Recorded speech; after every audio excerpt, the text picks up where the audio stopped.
So, does anyone care to touch on this further? And it says what? Then they gathered. This is a result of that, all of these demons going forth and showing miraculous signs and deceiving man. Behold, I come like a thief. And then verse 16, then they gathered the kings together to the place that in Hebrew is called Armageddon. Megiddo is the ancient fortress that has witnessed hundreds of battles and wars No, not hundreds. There was only a couple of them, maybe. in history. Megiddo, that's in a central place on the central plain of Jezreel in Galilee. Now, when I was growing up, that particular variation of that story was utilized to try to prove the resilience of these Christians, and that it was evidence that further evidence that God favors the righteous warrior. My name is Jerry. I left MAGA, and in this episode, I'm going to be talking about Hal Lindsey and Armageddon, because Hal Lindsey made a real impact on my life, every bit as much as James Dobson did.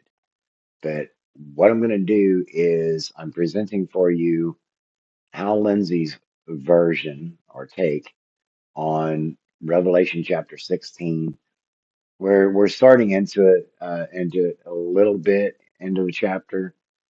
But what I'm wanting to do is cover what he's talking about when what he means by Armageddon.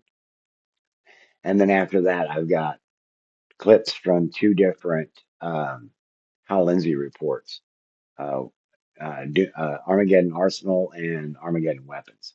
So what I'm trying to do is get across the idea of where a lot of these doomsday prophecies came through. Hal Lindsey was trained at Dallas Theological Seminary, and he used the Cold War for his signs and wonders. So let's just go right ahead and jump on into this video. Yesterday's prophecies for today's world. When anyone, anywhere, responds to this knowledge by having a desire to know this. You know what? He talks slow enough. Let me speed him up. Playback speed, 1.25. That'll make it easier to get through this stuff too. God will move heaven and earth to get the message. And now, the continuation of Hal Lindsey's Bible study, the book of Revelation. Count yourself among the eternal blessed if you've come to receive Jesus Christ and his forgiveness as Savior, because you are. We live in a time when it's very difficult to hear the voice of God. Satan has managed to weave this world system I talked about a couple of lessons ago. He's weaved this world system into such a web that it almost completely blots out any knowledge of God. Okay, some folks will call this world system that he's talking about the beast system. John Hagee, I think, calls it the beast system. There's a few others on that over in that arena that do the same. That's the world we live in. And that's the one God predicted would exist just before all of this. Now, so it says, the fourth angel poured out his censer on the sun, and the sun was given power to scorch people with fire. Yeah, there's going to... Yeah, he thought that was funny. You'll notice this guy gets into some pretty gruesome descriptions sometimes. Power to scorch people with fire. Yeah, there's going to be global warming, but it's going to come suddenly. It's going to come suddenly, and man will have nothing to do with it. Dismissal of science. The verse I read to you from Genesis chapter 8, I believe it's verse 22, where God's promised mankind after the flood, he was talking to Noah. He said, as long as the earth shall stand, that's the seasons will not cease. Hot and cold will not cease. Light and day, light and darkness shall not cease. In other words, there will be a continuing faithfulness of God to keep the seasons going. Sure, there are variations. There are times when the planet gets a little colder, a little hotter. But he said that would not be. until this. This is when it becomes absolutely unbearable. And it's because of something God's going to do with the sun. He's going to tune it up.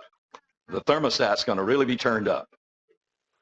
And of course, the earth will be more susceptible to it because with what we've already seen, the nuclear war and everything else, the ozone will be almost totally destroyed. So there's nothing to protect man from the rays of the sun.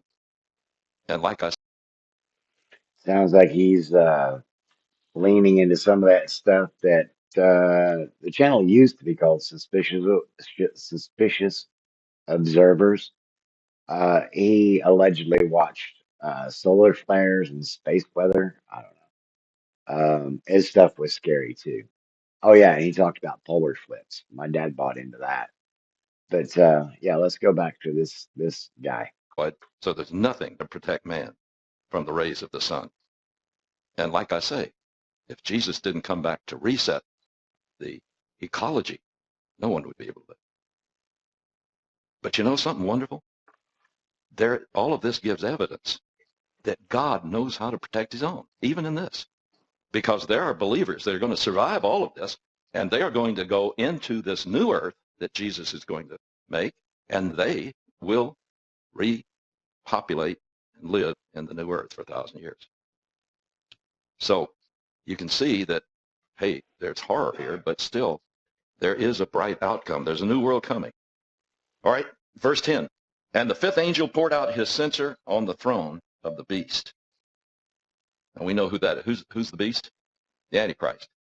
All this is talking about his throne. This is, in other words, the place where he rules from. It'll be on his throne and his kingdom. Well, we know that. It'll be Rome, and it'll be the revived Roman Empire. So this is a judgment of the Antichrist and the revived Roman Empire, which has exercised tremendous influence. Okay, now I think what he's referring to there is the combination of Rome, London, and Washington D.C. as the three legs of the tripod that is the new Babylonian kingdom. Anyway, And it was plunged into darkness. Men gnawed their tongues in agony and cursed the God of heaven because of their pains and their sores. But they refused to repent of what they had done. Hardened, hardened, hardened. You see, most of us do not know what it is to be in total darkness. Even in the darkest night, there is some light. The only time I've come close to this was when I was in the caverns there in New Mexico, when they turned out the light. yeah, the last couple of times I But went to even then, Carlsbad, they didn't do that. there's some semblance of light. But this No, no, no, no, no, no, no. He lies. There is no semblance of light in the Grand Cavern of Carlsbad Caverns when they turn off the lights. You're like 1,800 feet underground, and you're like way back up in the cave. Anyway, oh my goodness. is talking about total, impenetrable darkness that you can feel. And it's only going to be on this assortment of nations that make up the revived Roman Empire. And it says that the people are going to suffer great pain. You know, I guess it does intensify. If you've got horrible cancer on your skin and you've got pains from other things, these people will have already been burned from the global warming.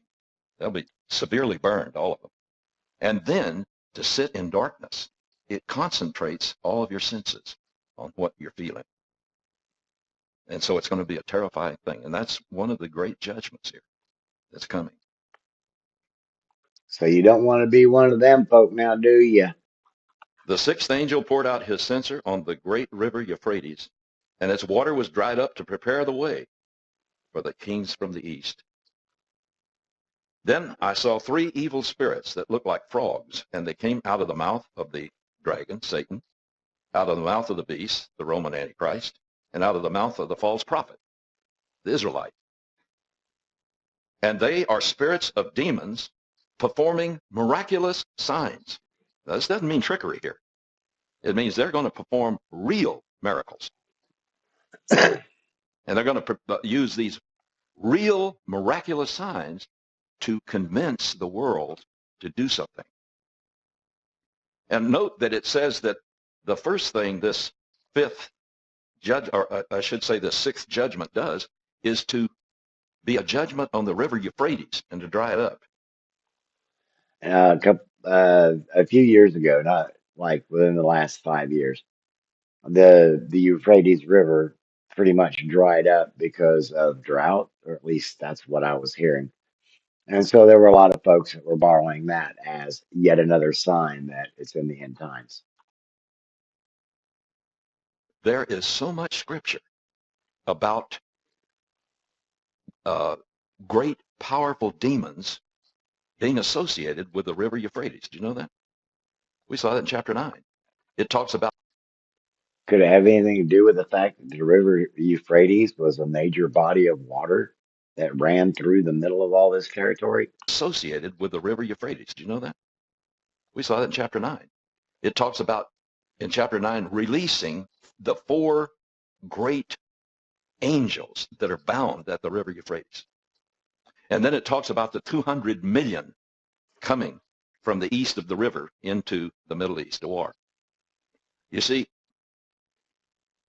in all of the ancient history books, the Euphrates River was the dividing line between the Near East and the Far East.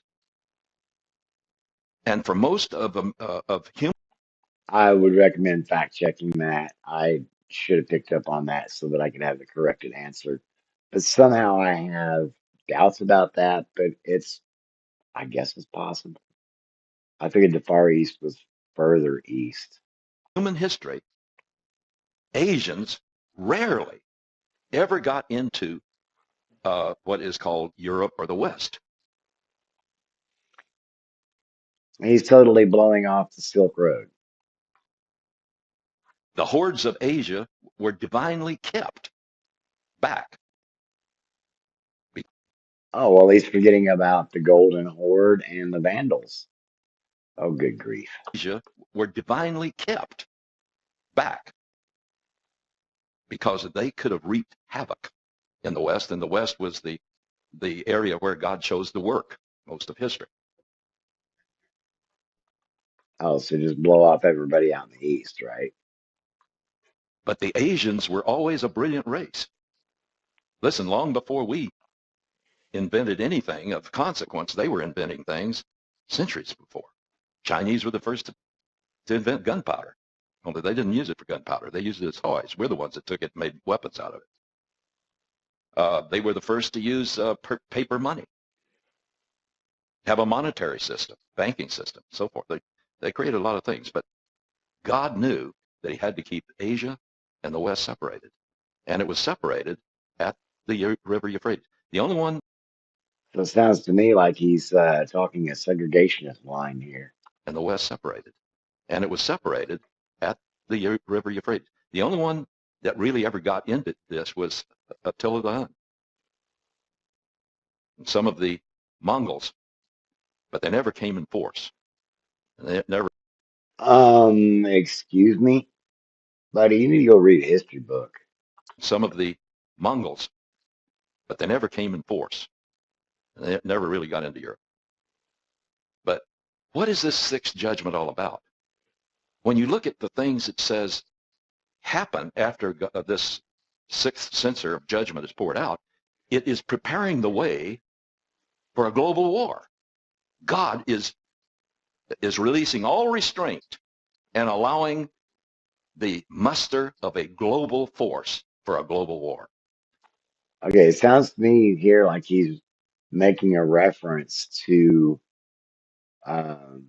the ancient form of what became the biblical God, but the ancient form was Yahweh, a storm god. So yeah, storms, war, they go together. Also, that plays into the whole Q slogan a storm is coming. And that's what this is all about. It's global war. Just look at it. As it says, poured out his censer on the great river Euphrates, and its water was dried up to prepare, for the purpose of preparing the way for the kings from the east. See, they're already there. From chapter 9 on, they were moving that direction. So that this vast Asian army is already at the banks of Euphrates when this judgment starts. So they just move across immediately. And it says that then I saw these three evil spirits. It says they are spirits of demons. And this is the supernatural activity of Satan and his demons, which are all fallen angels that followed him in the rebellion against God before man was created. He's talking spiritual warfare ideology. They go out and deceive the whole world so that they enter into an all-out global war with every lethal invention that man has ever created. There's something. Oh, it wasn't me. The devil made me do it. Right? Every lethal invention that man has ever created. There's something else I want to bring out here. In verse 14, it says, they are spirits of demons performing miraculous signs, and they go out to the kings of all the inhabited earth, literally, to gather them for the war. And it's not battle, it's war. It's polemon, from which we get the word polemic. It means war, which contains many battles. It says to prepare them for the war of the great day of God Almighty. And it's at this point that Jesus gives a promise to those who live at this time and who are believers to encourage them and to tell them, hang on. You see, you think it's hard to be a believer today? It's a walk in the park. But then it's going to be really, really tough. Listen to the words that Jesus told them. Behold, I come like a thief. Blessed is he who stays awake and keeps his clothes with him, so that he may not go naked and be shamefully exposed. In other words, don't compromise because of fear. Don't compromise because of their threats. I'm coming for you.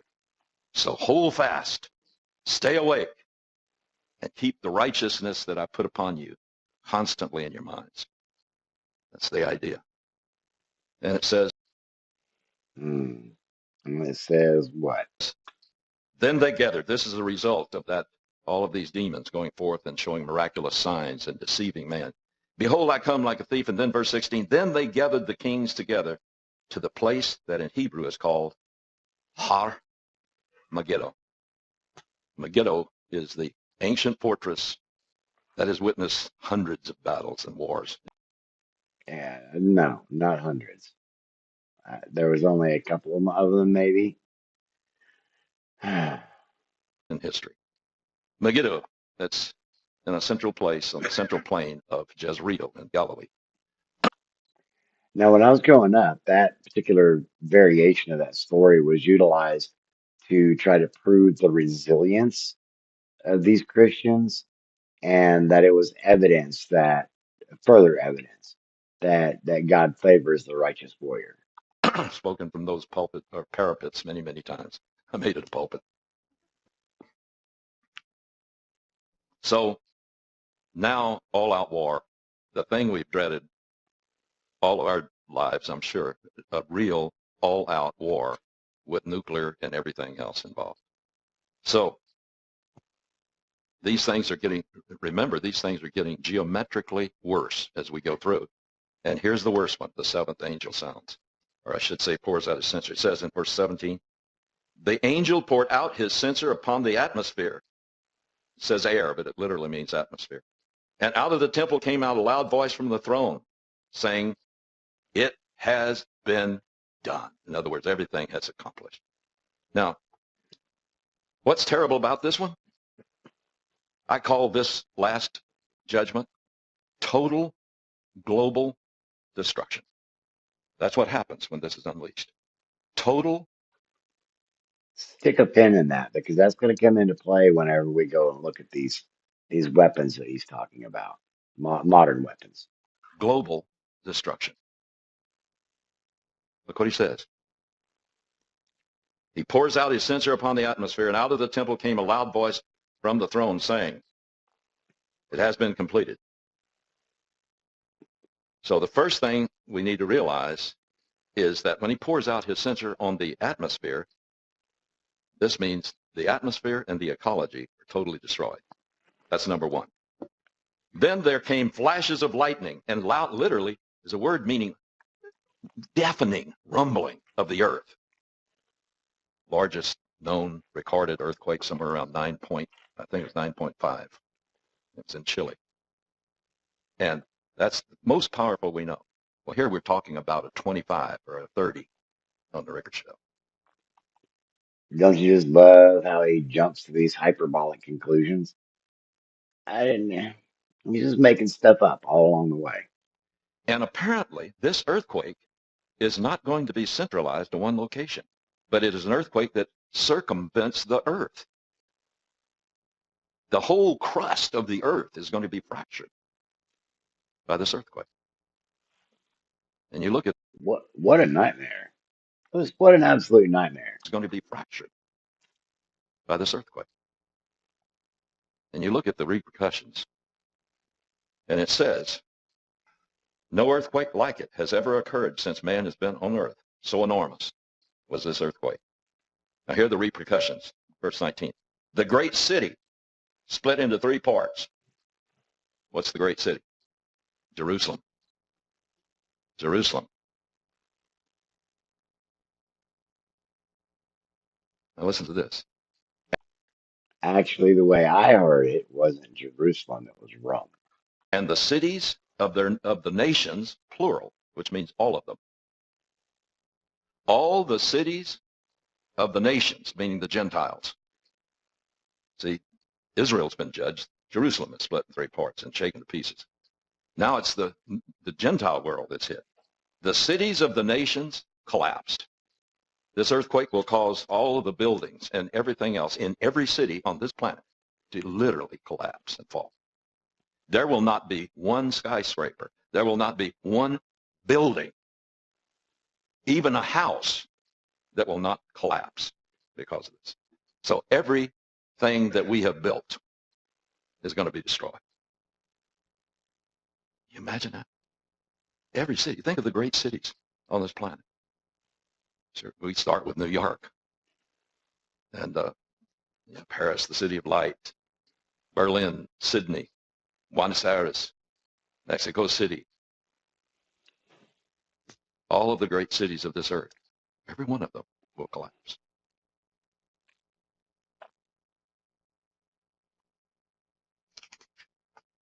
And the fourth judgment, it says, and God remembered Babylon the Great and gave her the cup filled with the wine of his fury, of his wrath. Now, as I see it, this is a judgment against the source of false religion, and Babylon is destroyed. But this is Okay, so what he just did there is called eisegesis. He injected himself into the scripture. That's what he's been doing this whole time. But then he just translates with his own raw opinion. And this really isn't too dissimilar to what people like myself tend to do. We create these videos with either raw opinions or we bring evidence and we counterpoint these things. But we're giving our opinion nonetheless. But when you're talking about matters of spirit and you're trying to get a message across that's thematically charged with fear, uh, it's all kinds of wrong. It's manipulation, it's psychological abuse. as we'll see in chapter 17, Mystery Babylon and the whore religion that it talks about, the whore of Babylon, is Rome. And it pins it down. Now, this doesn't mean the people. It means the system. The beast system. Now, the fifth repercussion. Every island disappeared. Can you imagine the impact of that?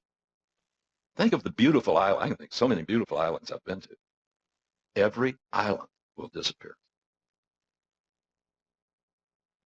Now, I believe God will have something better for the new world, but they're all going to disappear. But remember, most of the islands out there are simply the tops of volcanoes. And earthquakes and volcanoes go hand in hand. Now, it says all the mountains will be obliterated. Even the mountains will be shaken and fall. So, the great mountains, the great mountain range we think of, uh, the Andes, Himalayas, the Alps, the Rockies, all of these is going to cascade down. All of them. Rocky Mountain High. Huh? And finally, we've talked about, I've said it when I get so angry at some enemy that's threatening this country, I say, bomb them until the rubble bounces. Well, Holy cow. Man. When he gets mad at a country, he says, bomb them till the rubble bounces. Oh, good grief. God's got something even worse. The final phase of this last judgment is hailstones of 100 pounds or more. Well, yeah, or more. I was taught growing up they were going to be the size of baby elephants. Hailstones of 100 pounds or more are going to fall as rain on every part of the surface of this planet. You ever try to dodge a 100-pound hailstone? But that's the last part. It says, hailstones of about 100 pounds each fell upon men, and they cursed God on account of the plague of hail, because the plague of hail was so terrible. So I call this series of judgments a crescendo of global catastrophe. And after this, there's nothing else to report until we get to chapter 19. Chapters 17 and 18 are going to review two of the principal reasons for mankind being so deceived. But this brings us right up to the end of that 7-year period we call the tribulation. And mankind will survive, and there will be unbelievers that will survive. That's why the first thing Jesus will do after he resets the ecology so man can live, the first thing he'll do after that is come to the earth and gather all Gentiles and separate them as a shepherd separates sheep from goats. The sheep are the believers, the goats are unbelievers. Then he will cast the unbelievers directly into judgment, alive. The believers will stay here. And we know that during that period, God is going to finally create a kind of a civilization and atmosphere that man has always dreamed of. It'll be perfect environment. Jesus himself will reign over the earth. There will be no world system to fight because Jesus sets the world system. So everything's going to be paradise. It doesn't matter if the world burns up due to man-made climate change, which they don't believe in. I used to not, but it was hard to ignore the science once I started looking into things. Um, but I was a teenager when this guy showed up on the scene with Late Great Planet Earth, and it hit our church. It was bad. I mean, our end of day studies went just like off the scale. It was so bad. And there'll be no Satan to have to deal with or his demons because they're going to be chained. The only thing Oh, no more spiritual warfare. All right, cool. There'll be no Satan to have to deal with or his demons because they're going to be chained. The only thing mankind will have to contend with is his sin nature that all of us have, as long as they're in this mortal body. But mankind will be put into, those that are physically alive will continue. And it says that if a man dies at the age of 100 years old, he'll be considered accursed, because the lifetime of mankind will be like that of a tree. Apparently some will live 1,000 years. Most of those who start this will live through it. And so, talk about health and all of that sort of stuff is going to be here. But the interesting thing to me is that, the theory of most of the false political systems today base, and psychology is this way too, they base this. They say that man is what he is because of his environment. That's the whole premise of socialism. It's the premise especially of communism. That if you change the environment, you change the man. Oh, we're going off road here, aren't we? Jesus' last age here, he's going to give us perfect environment. And at the end, what happens? Children of those who start this period are going to rebel against him. And it shows that environment wasn't the problem. It was the old sin nature. And the only answer always was and always will be, you must be born again. If you have the guts to be a real rebel. Oh man. So yeah, that was like crazy to sit through again. I've reviewed a bunch of these, trying to figure out which ones I want to bring. And you'll notice this is part 48, so it's out of order, but I wanted to specifically jump to chapter 16. Now, you heard him talking about the annihilation and the destruction. So what we have here is Armageddon Weapons Part 1 and Armageddon Weapons Part 2. This one's called Thermonuclear Weapons. We'll watch that one in a minute. This was Armageddon Arsenal. Buckle up for the fear mongering, folks. The 2004 defense bill authorized $25 million to gear up national weapons labs to the point where they could resume underground nuclear testing. I'm going to give something that really stirred me over the last couple of weeks. I'm going to give a special report on what I call the technology of Armageddon. There are numerous prophecies concerning the warfare that occurs during the tribulation that sets forth weapons of heretofore unheard of destructive power. This is indicated by the enormous destruction of life and territory in a matter of hours. Such things were unimaginable by human beings and human means until the latter 20th century. In fact, Jesus predicts that the conflicts of this period would destroy all life on earth if he doesn't return to stop them. This kind of destructive power did not exist before the advent of thermonuclear weapons. I've got to interject here because uh, over in MAGA, the Q and the QAnon adjacent folk, they believe that it's aliens, not God, playing a part in this story. That the aliens won't actually make contact with humans until we get rid of all of our nukes, and yet at the same time, in some other story, some other point in time, aliens showed up and disarmed all the nukes. So yeah. Here are a number of prophecies from both testaments that indicate that the use of these weapons of enormous deadly force will be used. For instance, in Isaiah chapter 24, in verse 6, it talks about a war that's going to envelop the whole world just shortly before the Messiah, Jesus, comes. And in verse 6 of chapter 24, it says, "Therefore the inhabitants of the earth are burned, and few men are left." I want to point out there on that passage, Isaiah 24:6b, that means that they've taken the second part of the verse. They're not taking in the whole verse. So it's out of context. And he's also using the New American Standard Bible translation. This goes together exactly with what Jesus predicted about this same time in Matthew chapter 24, verses 21 and 22, where he said, "For then there will be a great tribulation, such as has not occurred since the beginning of the world until now, nor ever will. And unless those days had been cut short, no life would have been saved.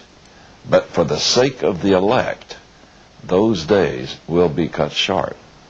Now what he is saying is that if Jesus didn't appear at the very moment in history that he says he's going to appear, that there would be no life left on Earth. Now, this requires weapons of tremendous destructive capability to fulfill. And yet, this was predicted 2,000 years ago. Yeah, I don't know if you picked up on that, but what he's suggesting is that men are the tools of God. And so men built these weapons of mass destruction for God. Not everybody carries that thought, I'm sure. Now, there are other prophecies that give a good hint of what kind of weapons they're talking about here. For instance, in 2 Peter chapter 3, verses 10 through 12, it says, "But the day of the Lord will come like a thief, in which the heavens will pass away with a roar, and the elements will be destroyed with intense heat, and the earth and its works will be burned up." Since all of these things are to be destroyed in this way, what sort of people ought you to be in holy conduct and godliness, looking for and hastening the coming of the day of God, because of which the heavens will be destroyed by burning and intense heat, the Greek says, and they will melt away with intense heat. Now, this is an exact description of the sort of destruction that comes from a thermonuclear weapon, because this is a device that creates intense heat that incinerates things for miles and miles around. But let's look at another one. In Revelation chapter 6, verses 12 through 14, it says, "I looked, and when he broke the sixth seal, there was a great earthquake." Now, hold it just for a moment. Hold your thought there, because when it says a great earthquake, it simply is a megaloseismos. In other words, the word seismos can mean earthquake, but not always. It simply means a violent shaking. And so the Apostle John, on the Isle of Patmos, near the end of the first century, predicted that the warfare that he witnessed in the book of Revelation, he would experience a great and violent shaking of the earth. And of course, he's speaking as an eyewitness. He was time traveled up to the event. And then he says, "And the sun became black as sackcloth made of hair, and the whole moon became like blood, and the cloth made of hair, and the whole moon became like blood, and the stars of the sky." And once again, the word stars here does not mean a star. Star is bigger than any planet. The word here means meteor. It's something that looks like a meteor hitting the earth. It says, "And the stars of the skies," or the meteors of the skies, "fell to the earth as a fig tree casts its unripe figs when shaken by a great wind. And the sky was split apart like a scroll when it is rolled up, and every mountain and island were moved out of their places." Now think about that for a moment. He says that he witnessed, and remember, this is a first century man who's been time traveled up to the actual events of the 21st century and the technical marvels of that time. Then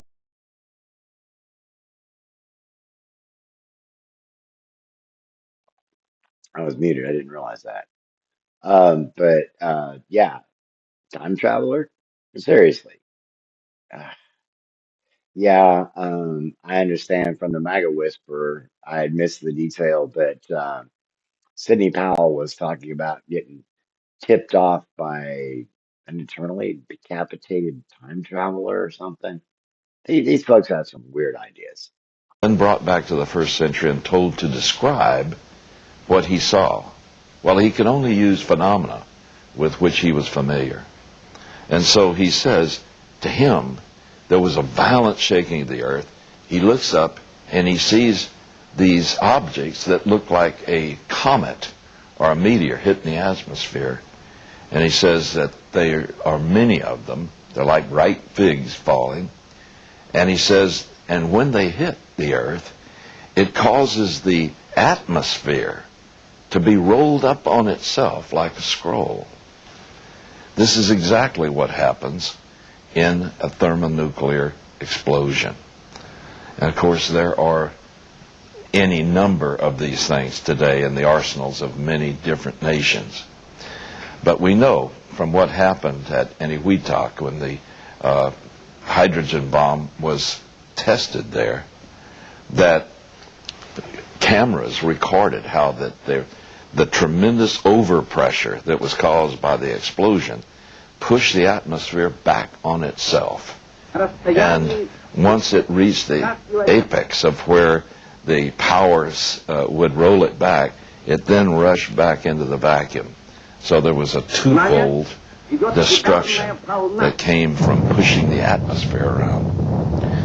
And this is what John witnessed.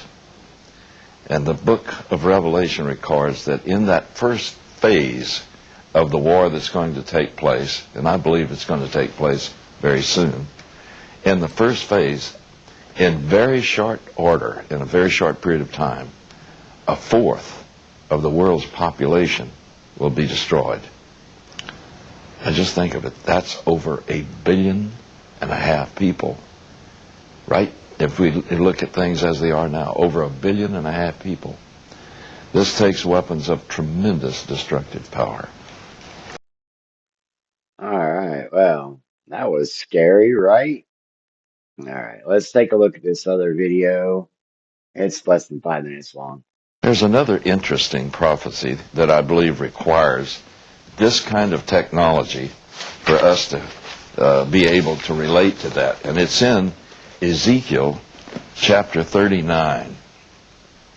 You know, as I studied in the past Ezekiel chapter 39, I always wondered why God gave such a detailed description of the burial of the army that Gog from the uttermost north, which is really Russia, and the allies, the surrounding Muslim nations that go in confederacy with him. Why God uses so much time and so many words to describe how they're buried. Who cares? You just say they're going to be buried. But listen to what he says in Ezekiel chapter 39, where he says, "On that day I will give Gog a burial ground there in Israel, the valley of those who pass by the east of the sea." Now this is east of the Dead Sea, which is Jordan today, and it will be blocked off to those who pass by. In other words, it's going to be a quarantined burial place. And then he says, "So they will bury Gog there with all his horde, and they will call it the valley of Hammon Gog. For 7 months the house of Israel will bury them in order to cleanse the land. Even all the people of the land will bury them, and it will be their renown on that day that I will glorify myself, declares the Lord God. They will set apart men who will constantly pass through the land." Now notice, this is a selected special group that pass through the land. Now many people think, well, this is just because of the ceremonial nature of what is being done. But I believe it's also a technical reason. Certain specialists will be chosen to go through the land, and they will do nothing but collect the remains of the armies that came from Gog or Russia and the particular Muslim armies of the nations that attack Israel in the last days. And it says, "They will set apart men who will constantly pass through the land, burying those who are passing through, even those left on the surface of the ground, in order to cleanse it. At the end of 7 months they will make a search. As those who pass through the land pass through, and anyone sees a man's bone, then he will set up a marker by it until the buriers have buried it in the valley of Hammon Gog." Now notice, the special service of buriers, the special persons, are still set apart. And if a person sees a remains of any kind, a bone or whatever, of this army that fought there, they're not to touch it. They're to put a marker by it and let the professional buriers come there. Wait for it. And then it says, "And even the name of the city will be Hamonah, so they will cleanse the land. Now, I think about this for a moment. They're going to have special barriers in a quarantine burial grounds, and no one is to touch any remains of this army, but only to inform and mark where it is to the professional buriers. You know, I was over in Israel in the late 1970s with a group making a film about Ezekiel 38 and 39, and one of the persons that were helping us had been a former executive officer on a nuclear submarine. And as we were studying this and talking about it, he said, this is exactly the kind of instruction that we got for handling radioactive body parts. And I believe that's what's going to happen. There are many other prophecies that talk about the tremendous destruction that's going to take place to this army that invades Israel. Apparently, God's going to supernaturally protect those who are believers in that day. But the ones that are destroyed are going to be so contaminated, apparently, with radioactivity that they place them in this special burial place, and it's blocked off, quarantine. No one's to go in there but the ones in special protective suits. Those are the sort of things that are reflected in these prophecies. Now No, it's not. No, it's not. So that's just a really good example of the kind of thing that was brought into the Assemblies of God congregation that I was a part of growing up. There was a lot of fear mongering going on. It was the Cold War. There was a constant concern about the Soviet Union launching nuclear missiles at the United States. There was a constant fear of having a hidden sin in your heart where you might end up missing the rapture. We were pre-tribulation rapture. And because you didn't want to have to live through the tribulation, you didn't want to have to fight the armies of Satan. So it was a wild time to be alive. It's been a wreck untangling it, but it's been well worth the work. It really has. I'm glad I got out of it. I'm glad I got away from it, especially looking at the insanity we're seeing playing out in the world in early 2026. So anyway, the links to these three videos are in a playlist. The link to the playlist will be in the description. And if you made it to the end, I appreciate that. It tells me that you're wanting to know the truth. You're wanting to see the light of the truth, and I appreciate that. I've still got so much more to bring out. I'll be doing some more reaction videos in the future. I don't know who, I don't know when, I don't know if I'm going to have multiple reactions from individuals. I have one person that's toying with the idea, but they've admitted they can't go too far down the rabbit hole. But she is an incredibly busy person. Anyway, so thanks for hanging out. Thanks for listening. Take care of yourselves so you can help take care of others. Get the rest you need and keep track of those fluids. Everybody wants to